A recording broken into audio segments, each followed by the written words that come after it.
Bueno, estamos aquí con nuestra esperada, ansiada sección de recomendaciones de libros de la semana.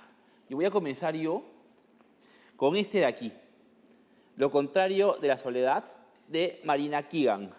Marina Keegan era una chica de 22 años que se había graduado de una de las mejores universidades de la Ivy League, tenía un futuro perfecto. En 2 semanas después de su graduación iba a entrar a la redacción del New Yorker y sus cuentos y textos habían sorprendido a sus profesores, como Harold Bloom, por Nada ejemplo, menos. palabras mayores, y la estaba considerada como una de las grandes promesas de la literatura norteamericana. Pero a los pocos días de haberse graduado murió en un accidente de tránsito, porque así son las cosas muchas veces, lamentablemente, y sus maestros y padres compilaron los textos que había escrito en este libro. Y nos demuestra que efectivamente Bloom no se equivocaba. Esta chica Keegan es sorprendentemente madura para su edad en lo que se refiere a prosa, contenido, reflexiones, ideas. A veces es cierto, es un poquito naif, es la voz de lo que llamamos los millennials, ¿no? Gente desconcertada, con un enorme futuro por delante y que a veces duda si tienen las armas para enfrentarlo. Yo lo recomiendo bastante. Es una pena, ¿no? Pero hay una constante, ¿no? Muchas veces la precocidad suele ser trágica, ¿no? O está acompañada de circunstancias trágicas. Nunca sabremos si pudo haber sido una gran novelista o no, pero ahí está lo que dejó y no es Así poco. es.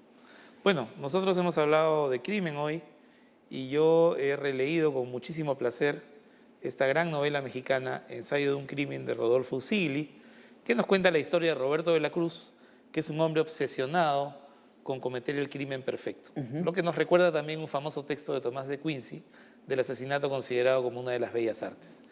Pero además, este es un texto que funda la novela negra en México y que además nos ofrece un recorrido entre delirante y surrealista por muchos rincones de la Ciudad de Y México. a diferencia de México, del Perú, México tiene una tradición importante en novela negra, Muy ¿no? importante, muy Sí, importante. y este libro es un libro sencillo de leer, Es muy asequible, a veces linda con lo absurdo. Y además, para beneplácito de los cinéfilos, hay una película que dirigió Buñuel basada en esta novela. Claro, es La vida criminal de Archibaldo de la Cruz, Así que es es, muy divertida, ¿no? así es, así es. Dentro de la sordidez que se caracterizaba a Buñuel. Este libro es una novedad a medias, pero no podría dormir si no lo recomiendo hoy, porque es un imperativo moral. ¿De dónde venimos los cholos? De Marco Avilés. Mira, se ha hablado mucho de la crónica nueva en el Perú, está llena de autores interesantísimos, pienso en un Julio Villanueva Chan, en un Jeremías Gamboa, hay también un montón de bluff, porque tú sabes que entre la carnecita siempre se cuela el pellejo. Pero este es O el hueso, ¿no? este es un filete. Bueno. O sea, es un libro que parte de una pregunta más o menos retórica para profundizar en la identidad de Avilés, que él mismo se explica qué es el cholo, cuáles son los obstáculos del cholo en el Perú. Y esa pregunta no termina siendo ombliguista, o sea, no termina simplemente hablando de sí mismo, lo cual no tendría nada malo si se hace bien, sino que hace un viaje geográfico por distintas regiones del país y empieza a conocer gente, rituales, fiestas, costumbres. Y de esa manera responde al final la pregunta. El libro también termina siendo una requisitoria, digamos, contra ciertas taras de la sociedad peruana, ¿no? Pero sin caer en lo panfletario, sin caer en lo Con victimista. mucha sobriedad, No, ¿no? lo que me gusta de este libro es que no se ampara en este victimismo fácil, Así es. sino que él mismo reconoce haber sido también un victimario y no solamente una víctima dentro de de ese proceso tan complejo que son que engloba las etnias, las redes sociales en nuestro país. Bueno, somos muchos los que todavía lamentamos la desaparición de Ricardo Piglia y este libro resulta de lectura fundamental para entender el universo de Piglia.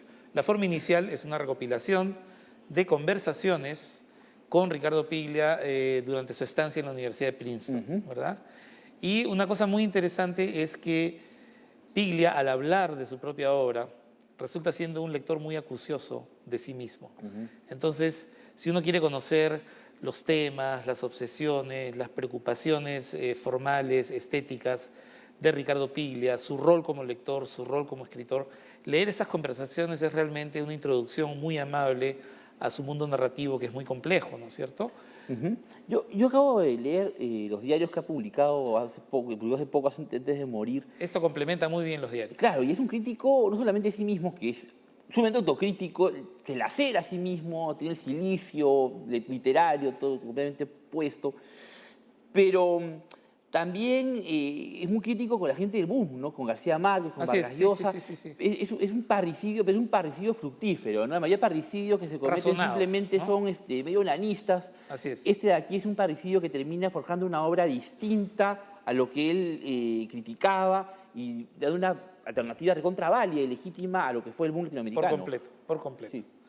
Después de la publicidad, vamos a volver con el también esperado segmento de nuestra booktuber Mia Nauka, quien va a comentar Heridas Abiertas de la escritora norteamericana Gillian Flynn. Ya volvemos.